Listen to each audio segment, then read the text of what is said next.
Bonsoir, c'est l'heure de l'info, c'est donc l'heure de Moselle Info. Comme chaque soir du lundi au vendredi, nous sommes ensemble pour 30 minutes d'information départementale, d'information 100% mosellane. Voici les titres.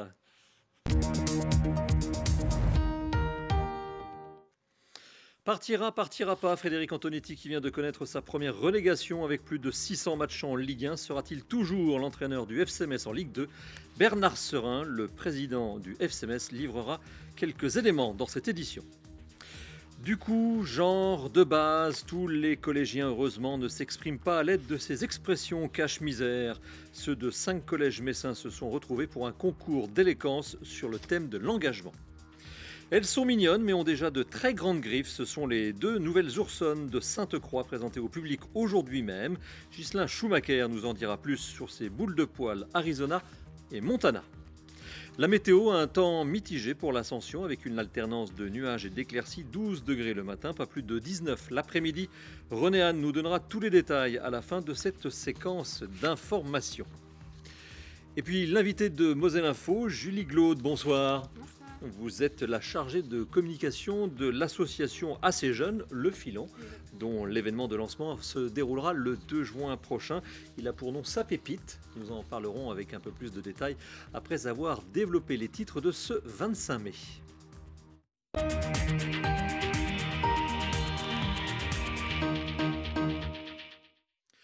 Annoncé démissionnaire hier après-midi, Frédéric Antonetti est toujours à cette heure l'entraîneur du FC Metz. Entre démenti officiel du club, rumeurs persistantes en provenance de médias du Sud, souhaits contrastés des supporters. Je vous propose de faire le point sur la situation avec un personnage qui connaît bien la situation, Bernard Serin. Il a évoqué l'avenir du technicien corse à la tête de l'équipe messine dans un entretien devant les caméras de Moselle TV. En voici un extrait. Écoutez, la question elle est dans ma tête également et je ne vais pas prendre une position trop rapidement. La fatalité qui semblait être notre lot il y a un mois, puis ensuite l'espoir que nous avons eu, on est passé par tout un tas d'émotions, de réflexions et finalement le verdict est tombé, on est en Ligue 2. Dans cette situation, on peut constater qu'un échec de la partie sportive de notre projet. Mais il faut se rendre à l'évidence.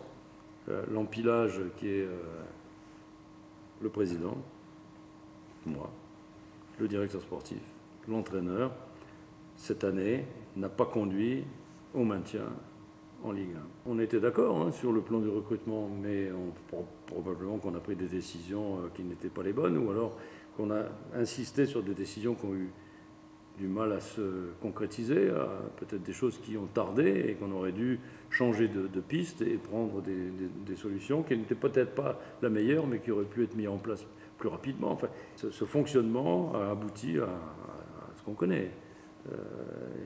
Il faut savoir maintenant reconnaître que les choses doivent être modifiées.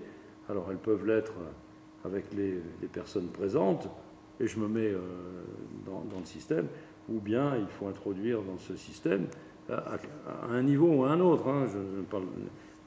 il faut introduire une nouveauté éventuelle, et c'est ma réflexion. C'est une réflexion complexe, difficile, pour laquelle je me donne quelques jours, je me donne, on peut dire 2 semaines, pour aboutir à des décisions, à des modifications éventuelles, mais qui me concernent moi aussi, puisque je m'associe à cette difficulté, à cet échec que nous avons eu cette année, puisque quand on décide sur le plan sportif, il y a aussi les aspects économiques, et donc les aspects économiques me concernent. Donc voilà, cette réflexion, elle durera encore. L'intégralité de cet entretien avec Bernard Serin est à retrouver sur le site moselle.tv, sur la page YouTube de la chaîne et également sur la page Facebook du Graouli Mag. Et toujours en lien avec l'actualité du FC Metz, une information qui nous parvient à l'instant même, c'est officiel, Thomas Dolen s'est engagé avec le Racing Club de Strasbourg. Évoquons à présent les prochaines élections législatives des 12 et 19 juin prochains. Françoise Grollet, la candidate Rassemblement national sur Metz 3, a présenté son programme, supplé par Grégory Dufour, spécialiste des questions transfrontalières. Elle se félicite de la très belle progression du RN depuis 2017 et juge important que des députés patriotes soient élus pour résister à Emmanuel Macron et Jean-Luc Mélenchon. Françoise Grollet souhaite mobiliser les électeurs du RN afin qu'ils ne soient pas privés de représentation et s'engage notamment sur des problématiques liées au pouvoir d'achat ou à l'immigration. On l'écoute. Et notre élection, nous voulons défendre 4 grandes mesures pour le pouvoir d'achat de nos concitoyens qui est durement attaqué, comme la TVA zéro sur 100 produits de première nécessité, la baisse des taxes sur l'énergie, notamment sur l'essence, mais également nous aurons des mesures fortes à proposer pour rétablir la sécurité, combattre l'immigration de masse et l'islamisme. Nous appelons les électeurs à surtout se mobiliser. Tous ceux qui sont allés voter pour Marine Le Pen, eh bien, il y a une sorte de 3e tour avec cette élection législative qui peut leur permettre de donner de la force à leurs idées.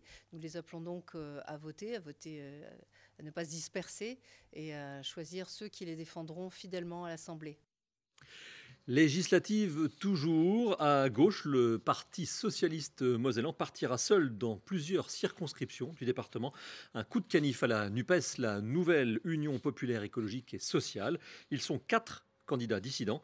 Johanna Dadi dans la première circonscription, Jean-Jacques Kurt dans la 2e, Éric Guilino dans la 3e et Anthony Thiel dans la 6e. Arnaud Demerlet, bonsoir. Vous avez rencontré ces socialistes qui marchent seuls. Comment explique-t-il ce positionnement ? C'était, Jérôme, une conférence de presse très attendue pour évoquer ce que l'on appelle déjà les dissidents de la gauche. Le PS de la Moselle a décidé tout simplement de proposer 4 candidatures dans le département. Pourquoi ? Eh bien, c'est très simple. Le PS ne se reconnaît tout simplement pas dans l'accord national avec la NUPES, un accord fromage et dessert, pour reprendre les propos de Michael Weber, le premier secrétaire du parti en Moselle. Et puis, il y a forcément la question de l'ancrage territorial, mais également de l'Europe pour un département aussi important que la Moselle. On écoute en tout cas sur ce sujet Michael Weber, mais également Johanna Dadi et Anthony Thiel, respectivement candidats dans la première et la 6e circonscription. Déjà, nous, on préfère le terme de candidat hors accord, puisqu'il y a eu un accord qui a été mené, parce qu'on considère qu'il y a une implantation de ces candidats sur ces circonscriptions-là. Mais c'est une ville qui était jusqu'à 2020 gérée par le Parti socialiste, puisque Dominique Ducrot en était le maire. Les personnalités qui sont présentes aujourd'hui sur Metz, Johanna Dadi, Jean-Jacques Kurt et même Éric Guilino, qui n'est pas un élu de Messin ou qui n'a pas été un élu de Messin, ce sont des personnalités qui étaient présentes dans les différentes campagnes, qui ont été parfois déjà candidats, qui ont même été certains élus. Donc je pense que c'est une raison effectivement qui justifie que l'on ait souhaité soutenir ces candidats-là. Et à l'inverse, sur Forbach, c'est la même analyse que l'on fait. C'est ce qui a motivé effectivement notre engagement dans le cadre de cette campagne à soutenir des candidats hors accord national. Je ne me reconnais pas dans l'accord de la NUPES. C'est un accord qui a été décidé à Paris sans aucune concertation.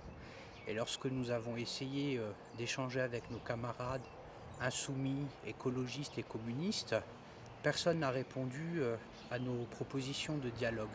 Donc les choses se sont construites dans un bureau à Paris alors que nous avons une implantation territoriale. Nous faisons depuis des années un réel travail sur le terrain. Nous sommes mosellans et nous sommes les héritiers de Robert Schuman. Et en cela, nous avons une responsabilité supplémentaire. Nous, on ne peut jamais dire en tant que Mosellans moins d'Europe. On doit dire plus d'Europe, plus d'Europe, plus d'Europe sociale, plus d'Europe juste, plus d'Europe égalitaire. Voilà ce que nous portons. L'Europe doit progresser, elle doit progresser vers plus de solidarité. Et ça, nous voulons le porter. Les gens que nous rencontrons nous le disent et c'est ce que nous attacherons à faire. A noter, Jérôme, que le Parti socialiste de la Moselle a décidé de ne pas présenter de candidats dans la 5e, la 7e et la 8e circonscription de la Moselle, tout simplement pour ne pas faire le jeu du Rassemblement national. Une stratégie payante, eh bien, nous le verrons bien lors du premier tour de ces élections législatives le 12 juin prochain. Merci Arnaud, et d'ici là, France Bleu, Le Républicain Lorrain et Moselle TV vous feront part d'un certain nombre d'émissions en commun pour préparer ces législatives. Pour la troisième année consécutive, les élèves de 3e de 5 collèges de l'agglomération Messine se sont mesurés, affrontés même à l'oral, lors d'un concours d'éloquence. Chose inédite, pour la première fois, la grande finale s'est déroulée en présentiel dans l'amphithéâtre de l'Agora à Metz. Face à leurs pairs et au jury, les 15 finalistes ont planché sur la problématique suivante. Je m'engage, donc je suis. Vous avez 4 heures. Eh bien, pour le moment, messieurs, dames, je peux presque affirmer que non, vous n'êtes pas engagés. C'est avec engagement qu'Eva débute son réquisitoire. Pendant quelques minutes, elle promeut le dévouement de grands personnages de l'histoire, mais aussi d'héros du quotidien, comme le personnel soignant durant la crise sanitaire. Pensait-il à la notion d'engagement? Eh bien non. Le sujet là était vraiment très ouvert et moi ce que j'aime bien vraiment c'est pouvoir faire passer des émotions, c'est-à-dire que là j'étais plutôt énervée, enfin, je faisais passer des messages, etc. Franchement, ma prestation, je suis vraiment fière de moi. Comme Eva, les autres finalistes sont évalués par un jury composé d'avocats, de juges ou encore de personnel enseignant. Ces derniers vont d'abord évaluer les apprentis orateurs sur la forme de leur plaidoirie. Présentation physique, fluidité du discours, détachement par rapport au support papier qui peut être celui du texte initial, et puis aussi sur le fond, voir un peu l'originalité de la pensée des élèves et la manière dont ils ont réussi à la rendre vivante au travers de cet exercice d'éloquence. Au fur et à mesure du concours, les élèves volontaires ont suivi des entraînements dirigés par leur prof de français.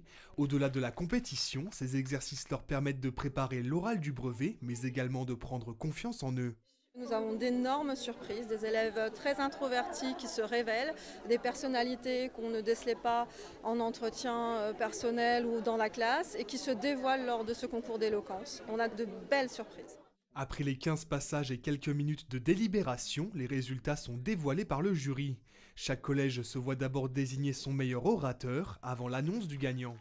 Le ou la grande gagnante du concours, et c'est Marion Vanel. Marion du collège Pierre Mendès France a su surprendre son public en mettant en exergue les dérives de l'engagement, le tout avec humour. J'ai l'habitude de toujours tout critiquer, donc j'aime beaucoup dénoncer. Je suis vraiment contente de m'être dit que je pouvais être capable de parler devant un public, de créer un texte et de créer un peu toute une réflexion sur l'engagement. Et je n'y attendais pas du tout, je suis très heureuse et c'est génial, je suis très très contente. La gagnante repart donc avec son trophée, son diplôme et des étoiles plein les yeux. Elle sera de retour lors de la finale de l'année prochaine, mais cette fois-ci en tant que jurée. Dans Moselle Info, c'est mercredi, et le mercredi, par conséquent, et non du coup, c'est l'environnement.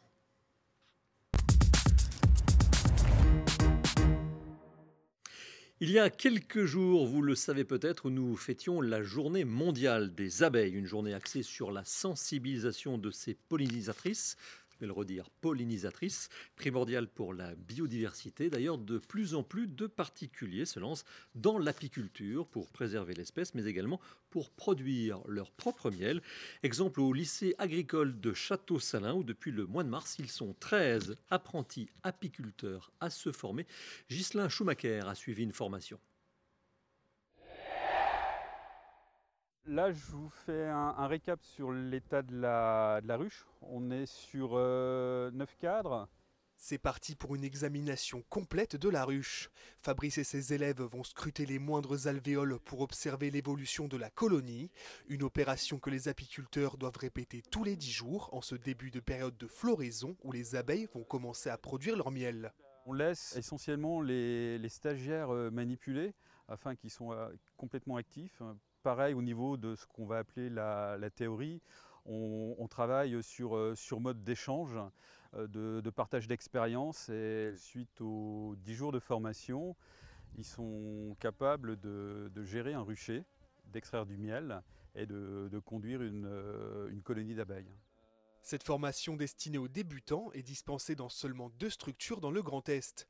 Thomas, lui, a fait même le déplacement depuis la région parisienne. Ce dernier souhaite faire de l'apiculture pour son plaisir directement chez lui.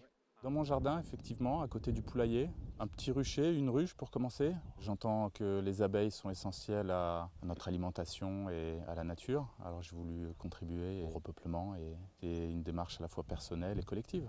D'autres stagiaires, eux, veulent faire de l'apiculture leur futur métier. Le lycée agricole forme des éleveurs d'abeilles pour la 2e année consécutive. Au-delà du regain d'intérêt pour la profession, la structure veut participer à la relance de l'activité, primordiale pour l'agriculture au sens large. Pour qu'il y ait de la pollinisation, il faut qu'il y ait des acteurs pour polliniser. Et les abeilles en sont. Et donc c'est vrai que ça a été fortement, certainement oublié. Certainement, des fois aussi, l'intensification agricole a fait qu'il a été difficile de faire en sorte que abeilles et agriculture et culture puissent être en phase. Et aujourd'hui, on en revient beaucoup à ces pratiques, notamment au niveau environnemental. Après leur dernière journée d'apprentissage au mois de juin, les apprentis apiculteurs auront les compétences pour voler de leurs propres ailes. Ceux qui le souhaitent pourront également se faire évaluer et valider un module nécessaire à l'obtention d'un diplôme spécifique. Et restons dans le monde animal. Après Dakota et Carolina en 2020, 2 autres petites oursonnes sont nées cette année au parc de Sainte-Croix. Arizona et Montana, c'est leur nom, ont vu le jour le 4 février dernier. Et ce matin, elles ont effectué leur toute première sortie publique dans leur enclos, accompagnées encore évidemment de leur mère. Voyez ce reportage. Ça y est, les 2 nouvelles petites oursonnes noires du parc s'exposent aux yeux du public. Arizona et Montana ont des premiers pas timides dans leur nouvel enclos, mais très vite, elles n'hésitent pas à prendre un peu de hauteur, malgré quelques ratés. On en a une qui est un petit peu plus aventureuse que l'autre. Du coup, c'est Montana. C'était la première à sortir, la première à escalader. Et du coup, la deuxième est un petit peu plus calme, un petit peu plus réservée. Mais là, finalement, on voit que maintenant qu'elles sont dans cette grande zone-là, elles sont toutes les 2 à jouer et il n'y a plus du tout d'appréhension. La naissance de 2 oursonnes noires est un fait rare, puisque c'est seulement la 2e portée de l'espèce américaine à voir le jour dans la région Grand Est. Jusqu'ici, Arizona et Montana ont dû faire leur premier pas dans une zone protégée du parc.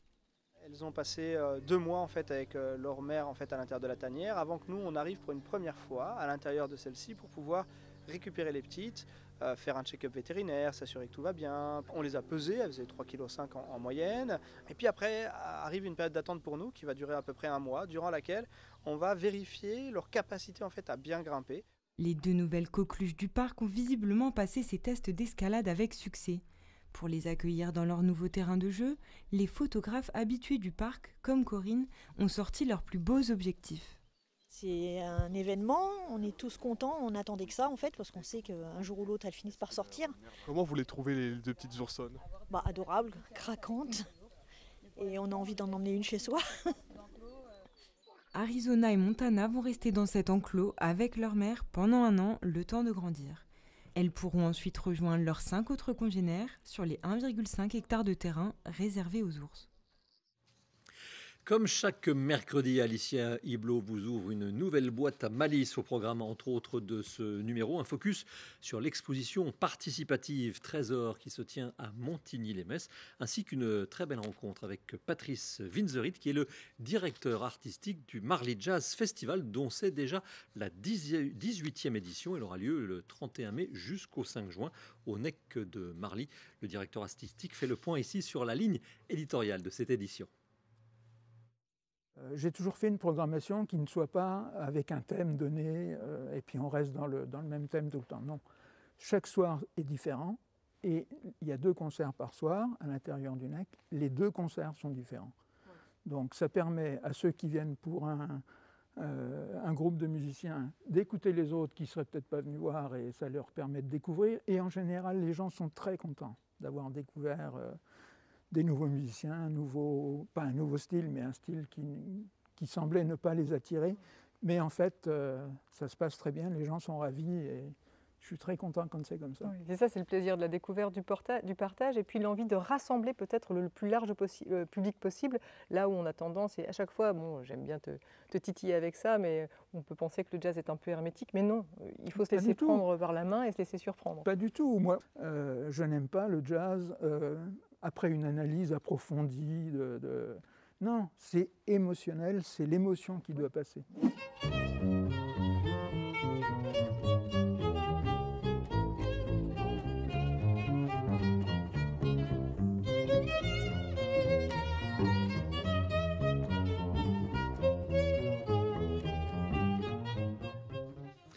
Et vous pouvez bien sûr retrouver cet entretien en intégralité ce soir à 19h dans la boîte à malice et en replay sur moselle.tv.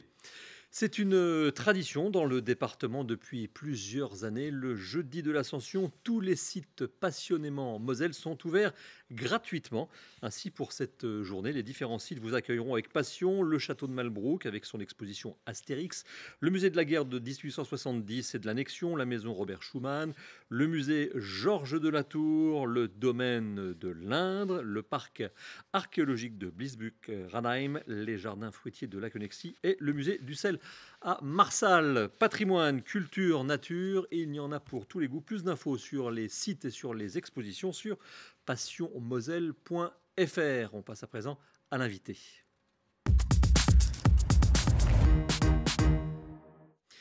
Julie Glaude est notre invitée. Rebonsoir. Bonsoir. Vous êtes la chargée de communication de l'association Le Filon, dont l'événement majeur de lancement va se dérouler le 2 juin prochain sur le parvis du stade de Saint-Symphorien. Ça s'appelle Sa Pépite. Avant de parler de l'événement, parlons donc de l'association lancée en 2021, donc il y a peu. C'est ça, oui. Le Filon, c'est une association qui a été créée en juillet 2021 et elle a pour ambition en fait de faire émerger et de faire éclore des projets dans le champ de l'économie sociale et solidaire en Moselle et par la suite de les accompagner. Donc autrement dit, on va chercher des solutions durables, des solutions qui sont innovantes et solidaires pour la Moselle. Vous les accompagnez comment ? Avec un incubateur. Alors en fait, le Filon, il est composé de 2 pôles. Le premier, on va chercher des besoins sur le territoire qui sont non couverts, parce que nous sommes partis de ce constat-là, qu'il y a toujours des choses à faire en Moselle, qu'il y a toujours des enjeux sociétaux et environnementaux auxquels il faut répondre, comme préserver l'environnement, faciliter le réemploi, créer du lien social. Et donc ce premier pôle au sein du Filon, c'est détecter ces besoins. Par exemple, on a remarqué dernièrement que le matériel sportif était inutilisé en Moselle. Donc à l'initiative du Filon, pour le revaloriser, le réemployer et le revendre à faible coût, et avec des acteurs locaux en Moselle, nous avons créé une recyclerie du sport. Alors c'est-à-dire, vous reprenez quoi, de vieilles raquettes, quel type d'équipement sportif ? On reprend de tout le matériel, que ce soit des raquettes, même des vêtements. Ça peut être un short, ça peut être un ballon de foot, des crampons, des palmes pour nager, des lunettes, enfin peu importe, tout ce qui concerne le sport. Donc c'est autour évidemment de l'économie sociale et solidaire. Vous êtes financé pour aider les projets que vous voulez soutenir ? On est accompagné d'une vingtaine de partenaires financiers et de partenaires opérationnels, oui. Alors vous avez parlé de besoins non couverts en Moselle, mis à part ces équipements sportifs. Est-ce qu'il y a d'autres points que vous avez envie d'aider ? Oui, bien sûr. Ce premier pôle qui s'appelle une fabrique à initiative, là, a créé la recyclerie sportive. Enfin, c'est pas la fabrique qui le crée, mais c'est porté par des acteurs locaux. Nous avons également un incubateur culinaire et à côté de ça, justement, ces projets, ces exemples de projets-là seront accompagnés par le second pôle du Filon qui est l'incubateur. Donc là, actuellement, on a une promotion de 7 porteurs et porteuses de projets. Et là-dedans, il y a par exemple la réhabilitation d'un moulin, des repas partagés pour favoriser le lien intergénérationnel. Nous avons également un supermarché coopératif à Metz, enfin beaucoup de valeurs au sein de l'association. Donc l'association est née il y a un peu moins d'1 an. Le premier événement majeur de lancement, Sa Pépite, le 2 juin. Comment ça va se passer ? Alors l'événement se passera le jeudi 2 juin, de 8h à midi, au parvis sud du stade Saint-Symphorien à Metz. Le lieu donne tout son sens puisque nous allons exposer la recyclerie du sport, le premier projet lancé par le Filon. Les porteurs y seront présents pour vous expliquer le projet. Et donc l'événement est découpé en 2 parties. Une première de 8h à 9h30 où il y aura des animations, un petit déjeuner et une plénière. Et la seconde partie, ce sera des ateliers d'intelligence collective où des citoyens comme vous et moi pourront y participer afin de découvrir le Filon. Ce sera de la créativité, de la curiosité, des rencontres, des échanges. Donc c'est ouvert à tous. Tout le monde est le bienvenu. Le 2 juin sur le parvis sud du stade Saint-Symphorien avec un petit déjeuner en plus à la clé. Donc si vous voulez en faire partie et ensuite réfléchir, si j'ai bien compris, à des projets qui pourraient voir le jour. Merci beaucoup Julie Glaude d'être venue sur le plateau de Moselle TV. Je rappelle que vous êtes la chargée de communication de la toute jeune association Le Filon. L'image du jour à présent, elle nous emmène au cœur de Metz, dans un endroit bien connu des gourmets, là où se tenait le restaurant Georges à la ville de Lyon, fermé depuis 2019. Ce haut lieu de la gastronomie messine va être transformé en résidence de 10 logements par la société Histoire et Patrimoine qui vient d'en faire l'acquisition. Les travaux s'achèveront en 2024. Bonne nouvelle, vous le voyez au premier plan pour les connaisseurs des lieux, le fameux cerisier de la cour, classé arbre remarquable, sera préservé. Voilà, c'est la fin de cette édition. Dans un instant, le face-à-face suivi de la boîte à malice avec Alicia Hublot. Je vous souhaite une très bonne soirée sur Moselle TV. Et puis surtout, si vous prenez la route pour le week-end de l'Ascension, soyez très prudents. Je vous retrouve demain soir avec grand plaisir.